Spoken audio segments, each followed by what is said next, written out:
La caissière du supermarché a été licenciée pour avoir aidé un homme dans une voiture bon marché. Tout le monde a été choqué quand il est revenu. Chloé Martin avait à peine 5 ans lorsque sa vie changea radicalement. Sa mère, son pilier de sécurité et d'affection, mourut des suites de complications liées à une pneumonie. Le vide laissé par cette perte fut immédiatement comblé par la figure oppressante de son beau-père alcoolique, un homme qui ne montra jamais aucun signe de tendresse ou de préoccupation à son égard. Durant les 2 années qui suivirent, Chloé vécut une enfance marquée par la négligence et les abus. Son beau-père, toujours ivre, laissait la maison dans un état déplorable et Chloé sans soins de base. Ses besoins émotionnels et physiques étaient constamment ignorés et elle grandissait dans un environnement de peur et d'insécurité. Les voisins, attentifs à la situation, commencèrent à remarquer les signes de négligence et de maltraitance. La petite fille, autrefois pleine de vie, était devenue l'ombre d'elle-même, avec des yeux tristes et toujours silencieuses. Un jour, incapables de supporter davantage cette réalité, les voisins décidèrent d'agir et appelèrent les services sociaux. Les travailleurs sociaux arrivèrent chez Chloé et furent choqués par ce qu'ils trouvèrent. La fillette, maigre et dénutrie, les regardait avec des yeux d'animal traqué, sans espoir. Le beau-père, ivre et incohérent, ne parvint même pas à articuler une explication cohérente de leur situation. Devant cela, les travailleurs sociaux prirent la décision immédiate de sauver Chloé de cet environnement toxique. « Nous allons t'emmener dans un endroit sûr », dit l'une des assistantes, essayant de rassurer la petite fille. Chloé fut emmenée dans un orphelinat, un endroit inconnu pour elle, mais qui se révéla rapidement être un refuge. Là, elle trouva un environnement différent de tout ce qu'elle connaissait. Les soignants, dévoués et affectueux, commencèrent à soigner ses blessures physiques et émotionnelles. Au début, Chloé eut du mal à s'adapter. Le traumatisme des années précédentes l'avait rendue méfiante et renfermée. Mais avec le temps, et grâce à la patience et l'amour des soignants et des autres enfants, Chloé commença à s'ouvrir. Elle découvrit qu'elle pouvait à nouveau faire confiance et, petit à petit, la lumière revint dans ses yeux. « Tu es en sécurité ici, Chloé », dit une soignante en la serrant dans ses bras. « Nous nous soucions de toi. » Ce nouvel environnement, rempli de soins et de soutien, devint la base de la guérison de Chloé. Elle commença à se sentir partie d'une nouvelle famille, une famille qui l'appréciait et l'aimait véritablement. Le voyage de Chloé ne faisait que commencer, et elle avait enfin la chance de réécrire son histoire. À l'orphelinat, Chloé dut d'abord affronter une adaptation difficile.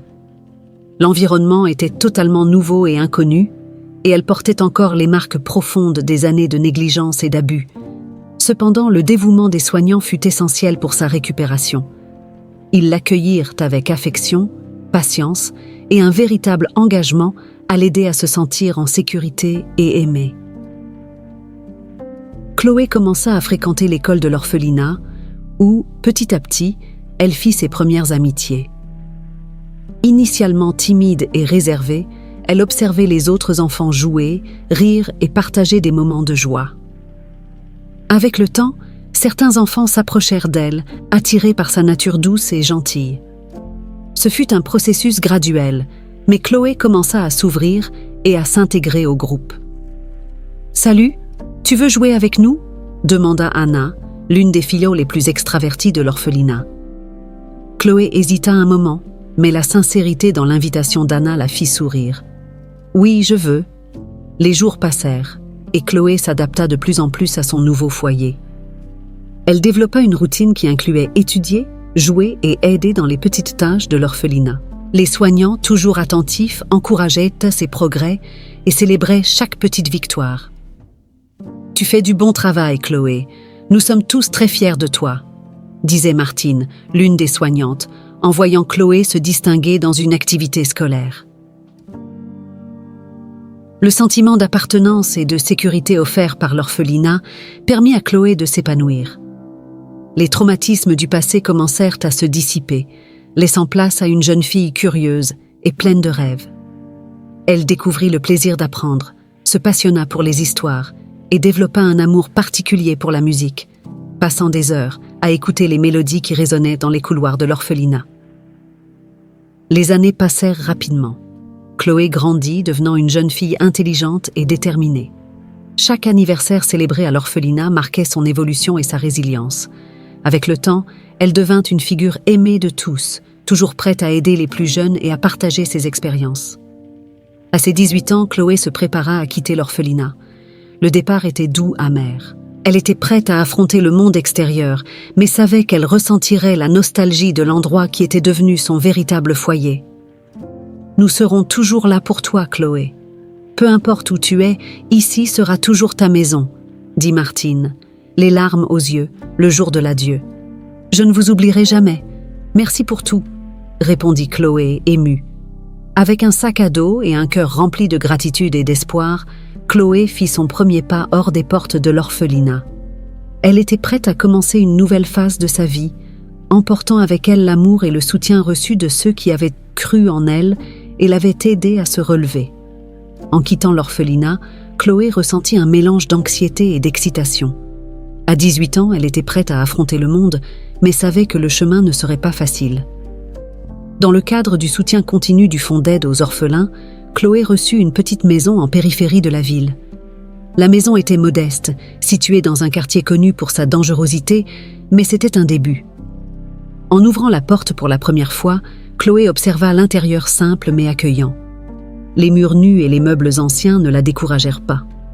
Au contraire, elle y voyait l'opportunité de construire un foyer. Elle plaça ses quelques affaires et commença à planifier son avenir. Le quartier n'était pas idéal, mais Chloé était déterminée à y arriver. « C'est à moi », se dit-elle, ressentant une pointe de fierté et d'espoir. Déterminée à s'établir, Chloé commença immédiatement à chercher un emploi. Sa première halte fut un supermarché local. Vêtue de ses plus beaux vêtements, elle s'approcha du gérant et demanda s'il y avait des postes disponibles. « Désolé, nous cherchons quelqu'un avec de l'expérience », dit le gérant, lui lançant un regard méprisant. Découragée mais pas vaincue, Chloé poursuivit sa recherche. Elle visita des magasins, des cafés et des bureaux, affrontant de nombreux rejets. Les réponses étaient presque toujours les mêmes. « Avez-vous de l'expérience ? Nous avons besoin de quelqu'un de plus qualifié. » Le manque d'expérience de Chloé semblait être un obstacle insurmontable. Un matin, après une semaine particulièrement difficile, Chloé s'assit sur un banc du parc voisin, se sentant épuisée et découragée. Elle observait les gens passer rapidement, chacun avec sa propre destination, et se demandait où elle pourrait trouver sa place dans ce vaste monde.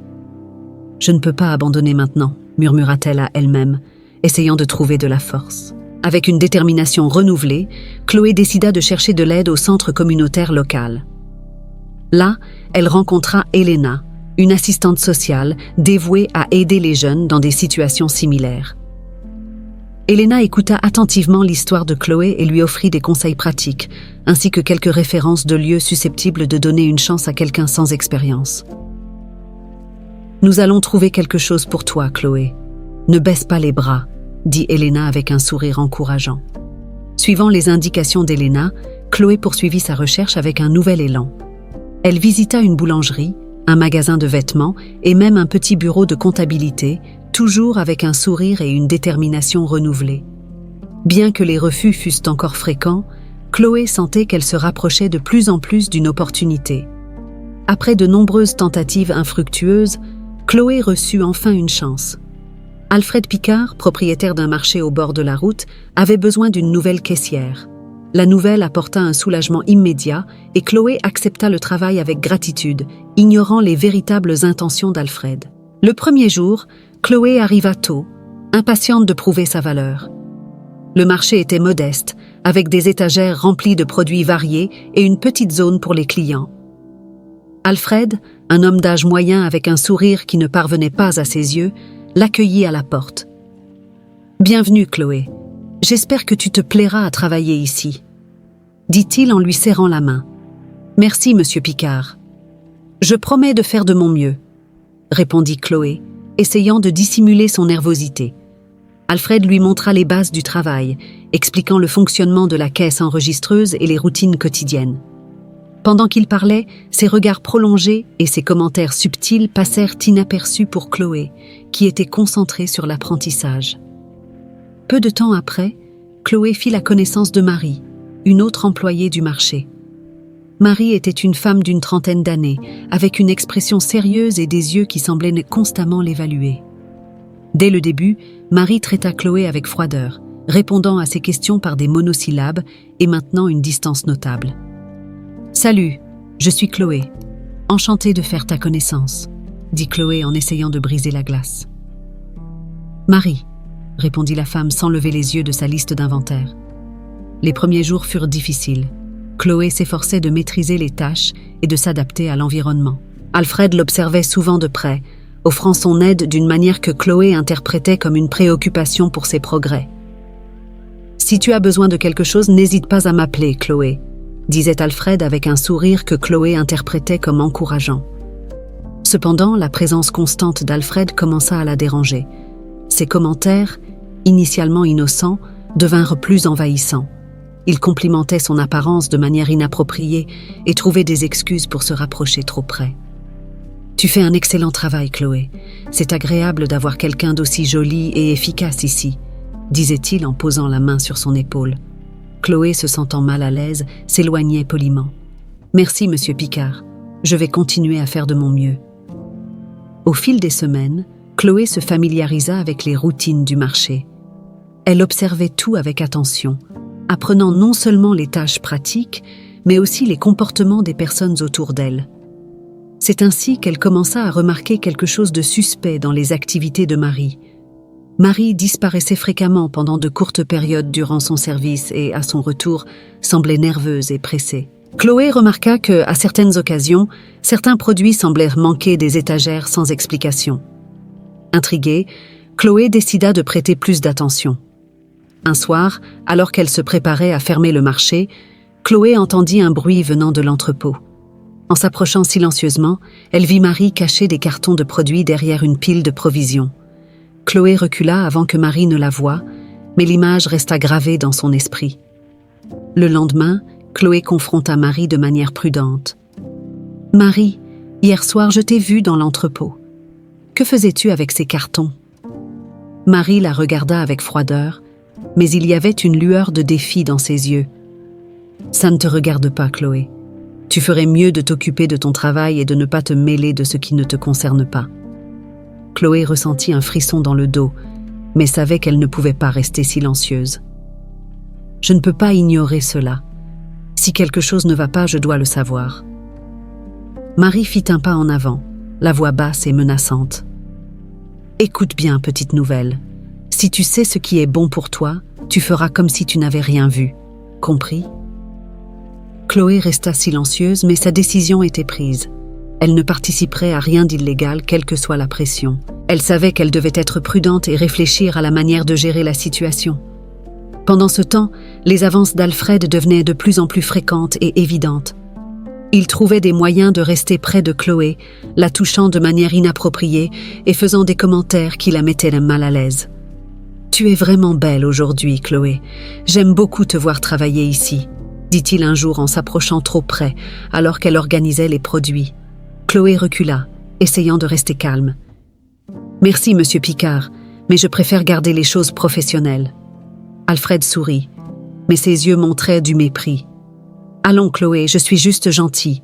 Tu devrais profiter davantage des opportunités que tu as ici. » L'insistance d'Alfred commença à affecter Chloé émotionnellement. Elle se sentait de plus en plus vulnérable et mal à l'aise dans son environnement de travail. Mais, déterminée à ne pas céder, Chloé maintint sa position ferme. Chaque fois qu'Alfred tentait de se rapprocher, elle trouvait un moyen de s'éloigner et de se concentrer sur ses tâches. Les jours au marché devenaient une bataille constante entre l'intégrité et la nécessité de garder son emploi. Chloé, cependant, puisait sa force dans son passé, se rappelant tout ce qu'elle avait surmonté jusque-là.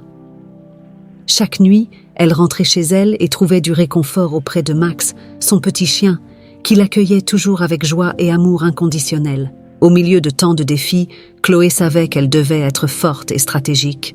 Elle envisageait de demander de l'aide, mais ne savait pas encore à qui faire confiance. Elle décida de continuer à observer, attendant le bon moment pour agir. Ce qu'elle ne savait pas, c'est que sa force et sa résilience allaient être encore plus intensément mises à l'épreuve. C'était un après-midi ordinaire lorsque Chloé, épuisée après une autre journée difficile au marché, marchait de retour chez elle. Le ciel commençait à se teinter d'orange avec le coucher du soleil et elle sentait le poids de la routine et des défis accumulés. En tournant au coin de la rue qui menait à chez elle, elle entendit un son doux, presque imperceptible, qui la fit s'arrêter. C'était un faible gémissement, venant d'une ruelle proche. Curieuse et le cœur serré, Chloé suivit le son jusqu'à trouver un petit chiot, sale et maigre, recroquevillé entre des cartons. Ses grands yeux tristes semblaient implorer de l'aide. Chloé s'agenouilla à ses côtés et tendit la main, offrant du réconfort. « Salut, petit, que fais-tu ici tout seul ?» murmura-t-elle, tandis que le chiot léchait timidement sa main. Sans hésiter, Chloé prit le chiot dans ses bras et décida de le ramener chez elle. En chemin, elle réfléchissait à la manière dont elle pourrait s'occuper de lui avec ses ressources limitées. Une fois arrivée, elle donna un bain au petit chien et le nourrit avec ce qu'elle avait à disposition. Le chiot, reconnaissant, s'endormit rapidement dans un coin chaud de la maison. Les jours suivants, Chloé se consacra à son nouvel ami. Elle l'appela Max et ressentit une nouvelle énergie envahir sa vie. Max, avec sa joie contagieuse et sa fidélité inconditionnelle, apporta un souffle de bonheur et de légèreté que Chloé n'avait pas ressenti depuis longtemps. Chaque matin, avant de partir travailler, Chloé jouait avec Max, se laissant emporter par l'affection et l'énergie positive qu'il dégageait. À chaque léchouille et saut de joie, elle sentait son cœur se réchauffer et sa détermination se renouveler. L'atmosphère toxique du marché semblait moins oppressante en sachant que Max l'attendait à la maison. Les avances d'Alfred et les tensions avec Marie étaient toujours présentes, mais la présence de Max donnait à Chloé une force intérieure pour affronter ces défis. Un après-midi, après un incident particulièrement désagréable avec Alfred, Chloé rentra chez elle, abattue. Elle s'assit par terre et Max courut immédiatement vers elle, la couvrant de léchouilles et de câlins. Chloé prit le chiot dans ses bras et laissa couler ses larmes, mais sentit aussi une détermination renouvelée grandir en elle. « Merci Max, tu m'aides vraiment à avancer », murmura Chloé en caressant la tête du chiot. Au fil des semaines, la routine avec Max devint une source de stabilité et de réconfort. Chloé trouvait la paix dans les petites choses, les promenades matinales, les moments de jeu et même les soirées tranquilles, quand Max s'endormait à ses côtés. La présence du chiot lui rappelait l'amour et la joie qui pouvaient encore exister, même au milieu des difficultés. À chaque nouveau défi au marché, Chloé pensait à Max et à la promesse qu'elle s'était faite d'être forte. Elle savait qu'elle n'était plus seule. Max était son compagnon, sa source de courage et d'espoir. Avec lui, elle se sentait capable d'affronter tout ce que la vie lui réservait. Et ainsi, avec la fidèle compagnie de Max, Chloé continuait son parcours, plus déterminée que jamais à surmonter les obstacles et à se construire un avenir meilleur. Les mois passèrent, et Chloé continua à remplir ses fonctions au marché, malgré l'environnement hostile et les défis quotidiens. La présence de Max dans sa vie apportait un équilibre nécessaire, mais la situation au travail ne cessait de se dégrader. Les profits du marché commençaient à chuter, résultat d'une série de facteurs, incluant la mauvaise gestion d'Alfred et les détournements de marchandises par Marie. Alfred, préoccupé par la baisse des ventes, devenait encore plus insupportable. Il déversait fréquemment sa frustration sur les employés, notamment sur Chloé, qui en avait assez de ses avances et de ses commentaires inappropriés. La tension au marché était palpable et tout le monde semblait marcher sur des œufs, craignant pour l'avenir incertain de l'établissement. « Si les choses continuent ainsi, je vais devoir vendre le marché », grogna un jour Alfred après avoir examiné les rapports de vente. « Vous devez travailler plus et arrêter de faire les fainéants. » Chloé savait que la faute n'incombait pas aux employés, mais aux pratiques malhonnêtes et au manque de leadership d'Alfred. Pourtant, elle continuait à faire de son mieux, accueillant les clients avec le sourire et gardant l'espoir que les choses puissent s'améliorer. Un après-midi, tandis qu'elle rangeait des produits sur les étagères, Chloé vit un vieux Chevrolet entrer sur le parking du marché. Un vieil homme, vêtu de vêtements simples et usés, descendit de la voiture avec difficulté et entra dans l'établissement.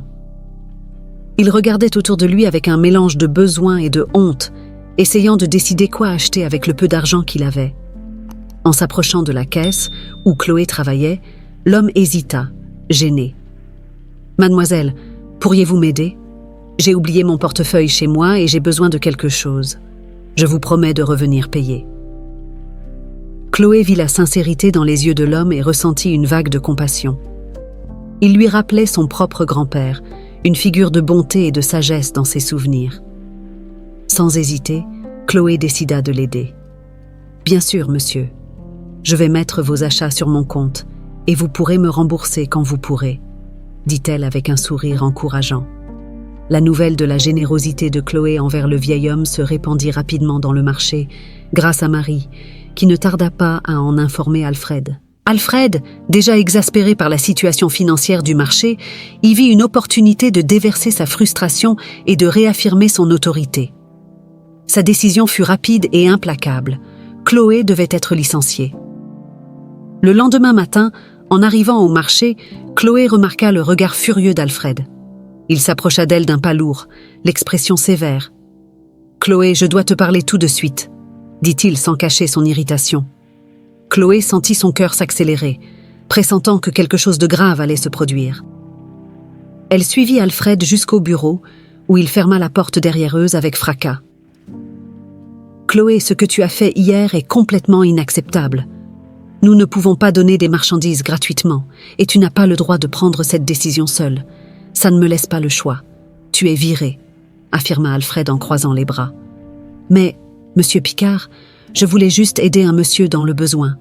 J'ai dit que je paierais pour ses achats, » répondit Chloé en essayant de se défendre.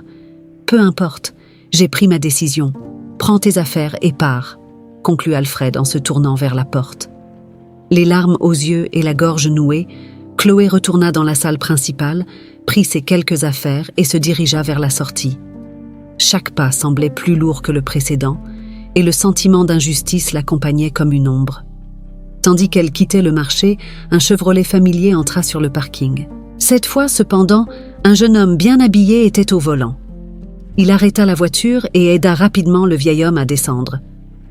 Chloé reconnut immédiatement le monsieur qu'elle avait aidé la veille. « Mademoiselle, attendez !» appela le vieil homme, se dépêchant vers elle avec le jeune homme à ses côtés. Chloé s'arrêta, surprise et un peu confuse. Le vieil homme lui prit les mains avec un regard de gratitude. « Je m'appelle Henri Dubois, et voici mon fils, Jean. Vous nous avez aidés hier, et je vous en suis éternellement reconnaissant. J'allais chercher mon fils à l'aéroport et je n'aurais pas pu le faire sans votre aide, » dit Henri avec émotion dans la voix. Jean, le jeune homme en costume, regarda Chloé avec admiration. « Mon père m'a raconté ce que vous avez fait. Merci beaucoup. Il est rare de trouver quelqu'un d'aussi généreux et compatissant. Je suis heureuse d'avoir pu aider, mais malheureusement, j'ai été licenciée à cause de cela, » dit Chloé en essayant de sourire malgré les circonstances. Jean fronça les sourcils et regarda vers le marché. « C'est inacceptable. Viens avec moi, Chloé. » Sans comprendre entièrement ce qui se passait, Chloé suivit Jean et Henri de retour au marché. Alfred, en les voyant entrer, tenta de garder son calme, mais il était clair qu'il ne s'attendait pas à ce retournement de situation. « Monsieur Picard, je suis Jean Dubois. Je viens d'acheter ce marché. J'ai finalisé le transfert ce matin même, » annonça Jean fermement. Alfred devint livide, sans mots. Jean continua. « Chloé m'a raconté ce qui s'est passé. À partir de maintenant, elle est réintégrée et vous êtes licencié. » Alfred tenta de protester, mais Jean était inébranlable. « Je suis au courant de vos pratiques et de la façon dont vous traitez vos employés. Ce marché a besoin de changement, et ça commence maintenant. » Chloé, surprise et émue, avait du mal à croire ce qui se passait. Henri lui sourit, et Jean lui fit un signe encourageant. « Tu as fait ce qu'il fallait, Chloé. Nous avons besoin de personnes comme toi ici. » Avec Alfred quittant le marché, Chloé ressentit un immense soulagement. Elle était de retour au travail, mais sous une nouvelle direction et avec la promesse d'un environnement beaucoup plus juste et respectueux. Une fois de plus, son intégrité et sa bonté lui avaient apporté un retournement de situation inattendu et positif. L'atmosphère du marché changea radicalement après l'intervention de Jean Dubois. Chloé, encore surprise par les événements récents, commença à travailler sous la nouvelle direction. Jean, un homme d'affaires à succès avec une vision claire pour l'avenir, était déterminé à transformer le marché en un modèle d'efficacité et d'éthique. Dans les jours qui suivirent, Jean observa Chloé dans son travail, impressionné non seulement par sa compétence, mais aussi par sa dévotion et son intégrité. Il savait qu'il avait besoin de personnes comme elle pour atteindre ses objectifs et mettre en œuvre les changements nécessaires. Un après-midi, alors qu'il révisait des documents dans le bureau, Jean appela Chloé pour une discussion. « Chloé, s'il vous plaît, entrez. Nous devons parler de quelque chose d'important », dit Jean en lui faisant signe de s'asseoir. Chloé s'assit, un peu nerveuse, mais aussi curieuse. « Bien sûr, monsieur Dubois. En quoi puis-je vous aider ?» Jean sourit, essayant de la rassurer. « Tout d'abord, je veux encore vous remercier pour ce que vous avez fait pour mon père. Votre gentillesse et votre compassion n'ont pas été ignorées. Ensuite, je veux parler de l'avenir de ce marché et des autres établissements que je possède en ville. » Chloé fronça les sourcils, intriguée. « Je vous écoute. J'ai une chaîne de marché et je cherche des personnes capables de les gérer de manière efficace et honnête. Votre attitude et votre éthique de travail m'ont beaucoup impressionné. J'aimerais vous inviter à devenir responsable de l'ensemble de la chaîne de marché en ville. Je sais que c'est un grand défi, mais je crois que vous en êtes capable, » expliqua Jean. Chloé resta bouche bée, sans savoir quoi répondre immédiatement. L'offre était incroyable, surtout en considérant tout ce qu'elle avait traversé. « Monsieur Dubois, je ne sais même pas quoi dire. C'est une opportunité incroyable, mais êtes-vous sûr que je suis prête pour quelque chose d'aussi grand ?» Jean acquiesça avec confiance. « Je suis sûre, Chloé. Votre dévouement, votre honnêteté et votre capacité à gérer des situations difficiles sont exactement ce dont nous avons besoin. Bien sûr, il y aura une formation et un soutien, mais je crois que vous pouvez faire la différence. » Encore incrédule mais profondément reconnaissante, Chloé accepta le défi. « Merci, monsieur Dubois. J'accepte. Je promets de donner le meilleur de moi-même. » Les jours suivants furent intenses. Chloé commença à se familiariser avec les autres marchés de la chaîne, rencontrant les employés et comprenant les opérations de chaque établissement. Jean fournit tout le soutien nécessaire, y compris la formation et les ressources pour l'aider à s'adapter à sa nouvelle fonction. Avec le temps, Chloé se montra être une leader née. Elle implémenta de nouvelles procédures, améliora l'efficacité et cultiva un environnement de travail plus positif et collaboratif. Son approche pratique et empathique gagna la confiance et le respect des employés. « Chloé, les changements que vous avez apportés font vraiment une différence. Les ventes augmentent et les clients sont plus satisfaits, » commenta un des gérants d'un des marchés, admiratif des résultats. Tandis que Chloé continuait à se démarquer, Jean observait ses progrès avec fierté. Il savait qu'il avait pris la bonne décision en lui faisant confiance pour diriger la chaîne de marché. L'honnêteté et l'éthique de travail de Chloé étaient devenus des piliers fondamentaux pour le succès de l'entreprise. Lors d'une réunion d'équipe, Jean se leva pour faire une annonce. « Je tiens à remercier tout le monde pour votre travail acharné et votre dévouement, surtout Chloé, qui a été une force motrice derrière ces améliorations. Elle incarne les valeurs que nous voulons pour notre entreprise, et je suis confiant qu'avec elle à la tête, nous continuerons de croître et de prospérer. » Chloé, émue par cette reconnaissance, remercia tout le monde pour leur collaboration et leur soutien. « Ce n'est que le début.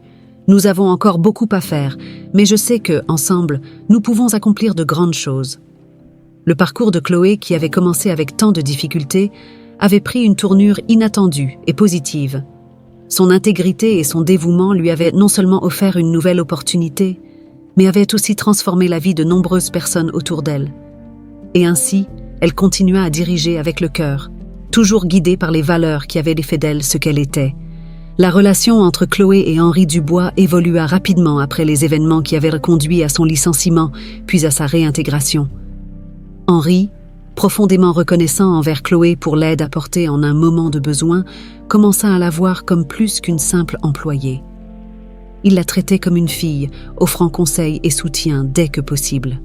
« Chloé, tu es comme la fille que je n'ai jamais eue », disait Henri fréquemment en la regardant travailler. « J'espère que tu sais que tu peux toujours compter sur moi. » Chloé, toujours timide, souriait timidement, mais ressentait une immense gratitude pour Henri.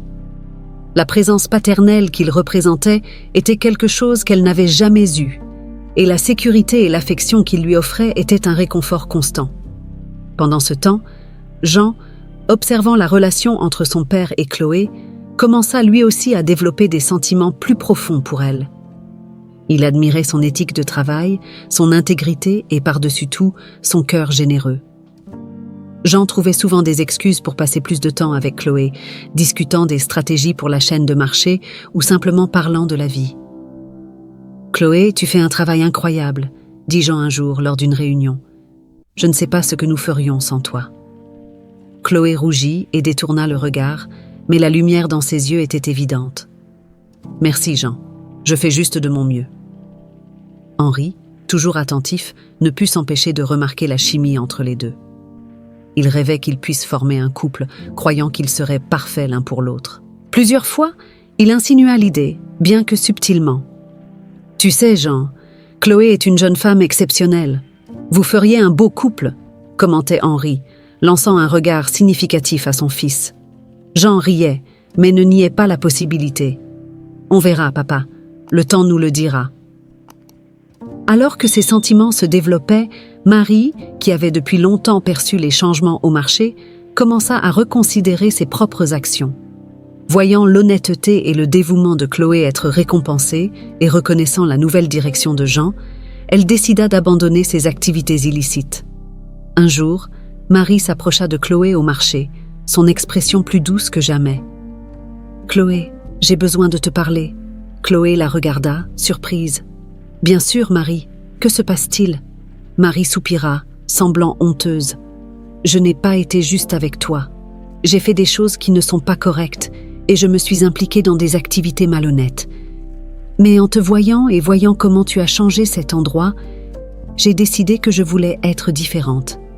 Je veux être honnête et faire partie de ce changement. » Chloé, toujours compatissante, sourit gentiment. « Je suis heureuse d'entendre cela, Marie.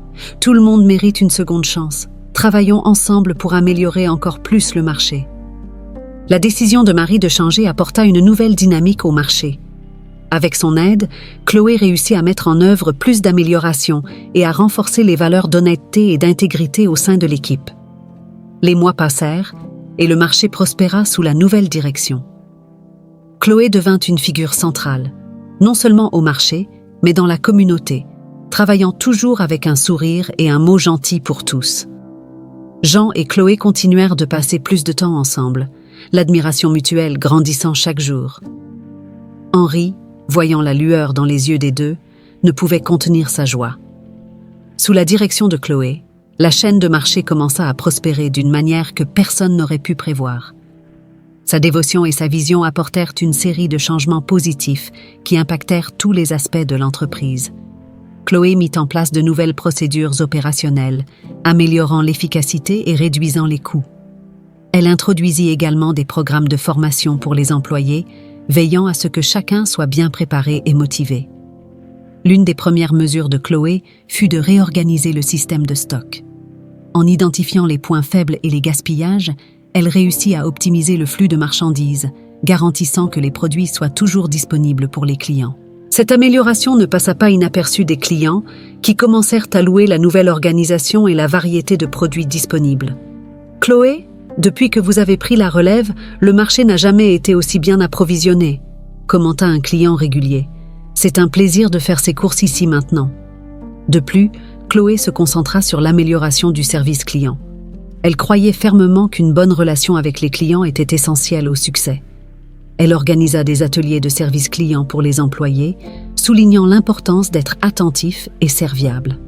« Un client satisfait revient toujours », disait Chloé lors des formations. « Et c'est ce que nous voulons, qu'il se sente comme faisant partie de notre famille. » L'approche empathique et inclusive de Chloé gagna le respect et l'admiration de tous les employés, y compris ceux qui, au départ, doutèrent de ses capacités. Même Marie, qui auparavant gardait ses distances, en vint à apprécier le leadership de Chloé et à travailler étroitement avec elle pour garantir le succès du marché. « Chloé, je dois admettre, tu as vraiment transformé cet endroit », dit Marie un jour lors d'une réunion d'équipe. « Je suis heureuse de faire partie de ce changement. » Chloé sourit, reconnaissante de cette nouvelle dynamique et du soutien de son équipe. « Merci Marie. Nous n'aurions pas pu y arriver sans les efforts de chacun. » Alors que Chloé prospérait dans son poste, Henri continuait à lui rendre visite régulièrement, apportant toujours des mots d'encouragement et de fierté.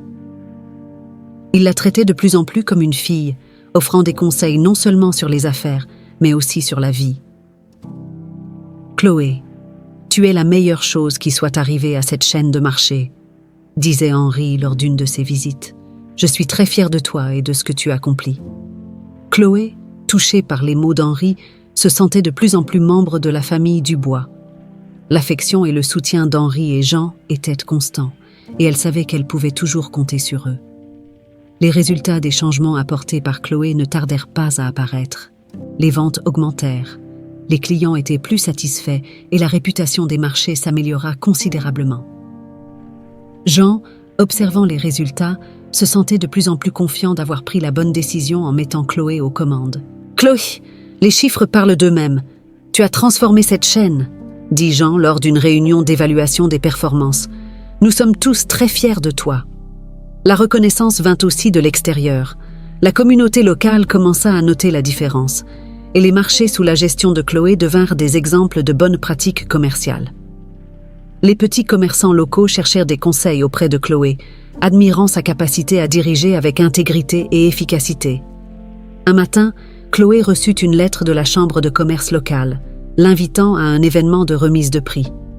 La chaîne de marché avait été nommée pour le prix de la meilleure entreprise de l'année. Une reconnaissance pour son impact positif et son excellence opérationnelle. Lors de l'événement, Chloé monta sur scène pour recevoir le prix, ressentant une vague de fierté et de gratitude. Henri et Jean étaient dans la salle, applaudissant avec enthousiasme. « Ce prix n'est pas seulement le mien, mais celui de toute l'équipe formidable qui a travaillé dur pour nous amener là où nous sommes », dit Chloé dans son discours. Je remercie Henri et Jean de m'avoir fait confiance et tous les employés pour leur engagement et leur dévouement. Ensemble, nous construisons quelque chose de spécial.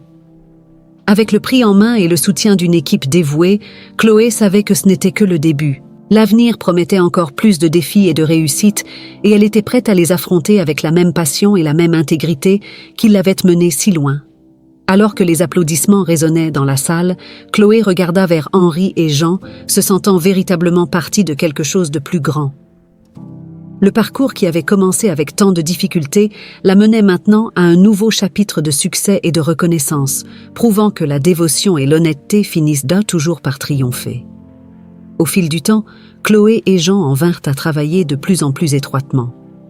La synergie entre eux était évidente, et ensemble, ils formaient un duo imbattable dans la gestion des marchés.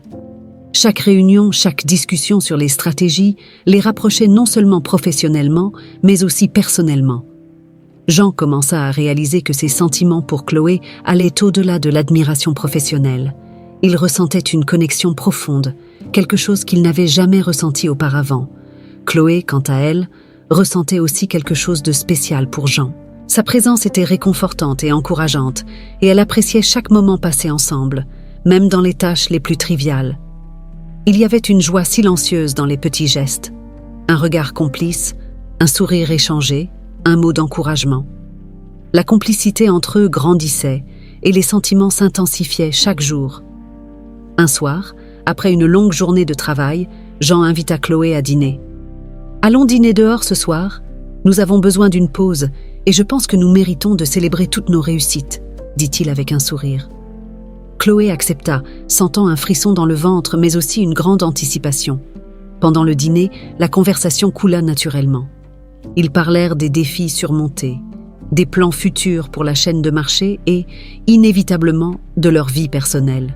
« Chloé, j'admire tellement ta force et ta détermination. Tu as apporté un changement incroyable non seulement au marché, mais aussi à ma vie, » dit Jean, en la regardant droit dans les yeux. Chloé sourit, sentant son cœur s'accélérer. « Jean, toi et Henri m'avez donné une opportunité qui a changé ma vie. Je vous en suis très reconnaissante. » Le dîner continua avec des rires et des histoires partagées. Une fois terminé, Jean proposa une promenade dans le parc voisin. L'air du soir était frais et les étoiles brillaient dans le ciel clair.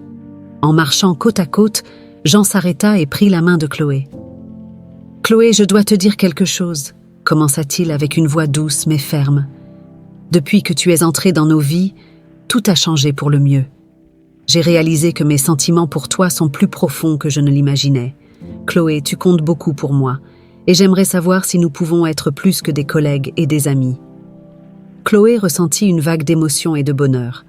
Elle avait toujours eu des sentiments pour Jean, mais entendre ces mots était comme un rêve. Jean, je ressens la même chose. Tu as apporté tant de joie et de sécurité dans ma vie. J'aimerais beaucoup être avec toi. Jean sourit et sans un mot de plus, la prit dans ses bras. C'était le début d'un nouveau chapitre dans leur vie. À partir de ce moment, ils commencèrent à planifier un avenir ensemble, partageant des rêves et des objectifs non seulement professionnels, mais aussi personnels. Henri, en apprenant la nouvelle, fut ravi. « Je savais que vous feriez un beau couple. Je suis tellement heureux pour vous deux, » dit-il en les serrant fièrement dans ses bras. La nouvelle se répandit rapidement dans la communauté et parmi les employés des marchés. Tous accueillirent la nouvelle avec joie et soutien, sachant que Chloé et Jean étaient vraiment parfaits l'un pour l'autre.